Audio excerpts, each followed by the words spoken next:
बूढ़ी माँ चालाक बेटी। गोपालपुर नाम के शहर में इमरती देवी नाम की एक औरत रहती थी। उसके पास एक गाय थी, उसका नाम था कपिला। कपिला ढेर सारा दूध देती थी। इमरती देवी के 3 बेटे थे। एक दिन इमरती देवी ने तीनों बेटों को अपने पास बुलाया और कहा, आ गए तुम लोग, आओ आओ बैठो। आपने हमें बुलाया माँ?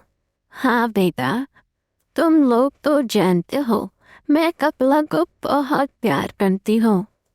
हाँ माँ, बिल्कुल जानते हैं बेटा, जैसा कि तुम सब देख रहे हो मैं बूढ़ी हो गई हूँ। हाँ माँ, तो बोलो, कुछ कहना चाहती हो? सुनो, मेरी तबीयत ठीक नहीं रहती, ना जाने कब यमराज के यहाँ से बुलावा आ जाए।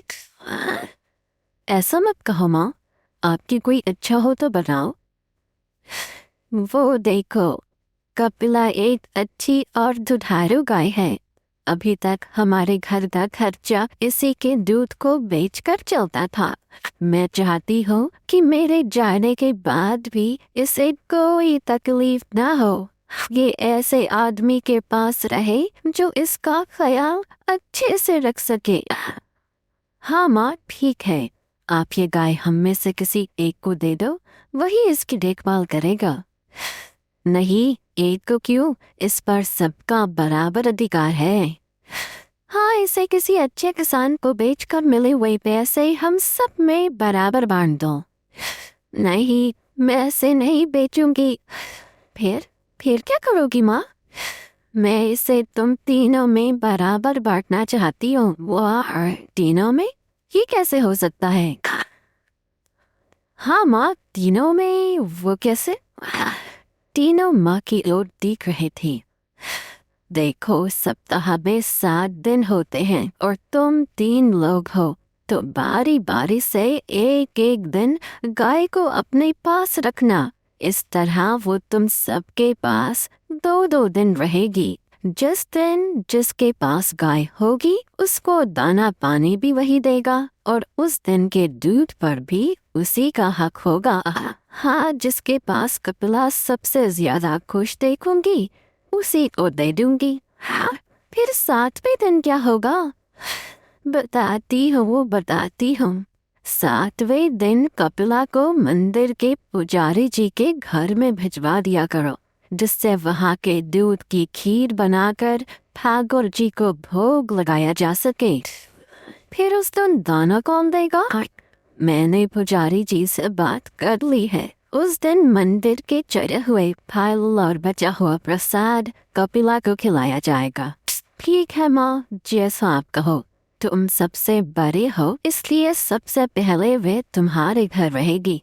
ठीक है माँ, जैसा आप कहो।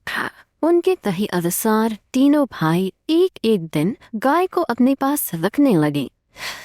मैं दूध निकाल लेता हूँ और गाय को खाने के लिए कुछ नहीं दूंगा। वैसे भी कल मंजले भाई के पास जाएगी तो वो खिलाएगा ही। आज मेरा नंबर है, मैं तो दूध निकालूंगा। गाय को खाना देना जरूरी नहीं है, कल बड़े भैया ने तो खिलाया ही होगा और गाय छोटा भाई भी खिलाएगा। तो मैं ना खिलाऊं तो किसी को कानो कान खबर भी ना होगी। 2 दिन से खूब खा रही हो कपिला, ज्यादा खाना नुकसान करता है। और हाँ, आज सिर्फ दूध दो मुझे। इसी तरह तीनों भाई दूध निकालते और उसे खाना कोई नहीं देता, लेकिन पुजारी जी कपिला को अच्छे से भरपेट खाना देते। इमरती देवी देख रही थी कि कपिला धीरे धीरे कमजोर होती जा रही थी। आखिर उन्होंने सोचा क्यों न कारण पता लगाया जाए और बारी बारी से तीनों बेटों के घर जाकर जांच की। सबसे पहले बड़े बेटे के घर जाती है और चुप कर देखती है। आओ कपिला, मैं आज जल्दी में हूँ, दूध निकाल लेता हूँ। वैसे भी कल मंजली भाई के पास जाओगी तो वो खिलाएगा ही, तब ज्यादा खा लेना। मंजली बेटे के धस, खाना देना ज्यादा जरूरी नहीं है, पर पैसों की बड़ी जरूरत है। आज दूध बेचकर कमाऊंगा, फिर बड़े भैया ने तो खिलाया ही होगा, पर कल छोटा भाई भी खिलाएगा। तो मैं ना खिलाऊं तो किसी को कानो कान खबर भी ना होगी। हमेशा की तरह छोटे भाई के घर देखती है। 2 दिन से खूब खा रही हो कपिला, ज्यादा खाना नुकसान करता है। हाँ, आज सिर्फ दूध दो मुझे। हा हा हा हा हा। तीनों जगह इमरती देवी को यही देखने को मिला। कपिला की ये हालत देखकर इमरती देवी बहुत दुखी हुई और उन्होंने सोचा मंदिर जाकर भी देख लिया जाए। वहां जाकर देखा तो वहां उसे भरपेट भोजन मिला और थोड़ा दूध कपिला के बछड़े के लिए भी छोड़ा था। तब इमरती देवी ने कपिला को पूरी तरह से मंदिर को दान कर दिया। माँ, ये मैं क्या सुन रहा हूँ? तुमने कपिला को मंदिर में दान कर दिया? हाँ माँ, हमें बताना भी जरूरी नहीं समझा।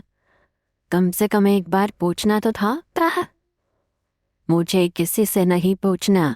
मैंने तुम तीनों को देखा है दूध निकालते रखते हुए। किसी को भी कपिला के खाने की फिक्र नहीं थी।